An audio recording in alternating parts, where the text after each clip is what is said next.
నాకైతే చాలా భయమేసింది. అప్పటి వరకు 12 అయిపోతుంది. కాకపోతే ఆపరేషన్ నేను చేయలేదు. ఇంకా బ్లడ్ ఉన్న వాళ్ళకే ఆపరేషన్ చేస్తాము. మా దగ్గర బ్లడ్ ఈ బ్లడ్ గ్రూప్‌తో లేదు అని అయితే చెప్పారు. ఇంకా బ్లడ్ కోసం మా ఆయన మా తమ్ముడిని తీసుకురావడానికి మా తమ్ముడు మా ఇంటి దగ్గర ఉంటే తీసుకురావడానికి అయితే వెళ్ళాడు.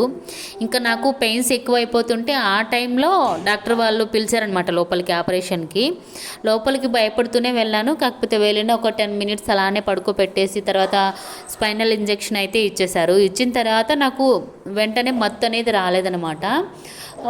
ఫస్ట్ కొంచెం కోసేశారు. చాలా నొప్పి అనిపించి గట్టిగా అరిచాను. అప్పుడు మేడం వండుకొని, ఏమ్మా నీకు మత్తుగా అనిపించలేదా, పెయిన్ ఉందా అని అడిగింది. అవును మేడం పెయిన్ ఉంది అన్నాను.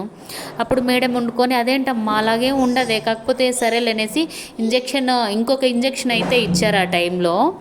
ఇంకా రెండో ఇంజెక్షన్ ఇచ్చిన తర్వాత ఒక 2-3 మినిట్స్కి వాళ్ళైతే నాకు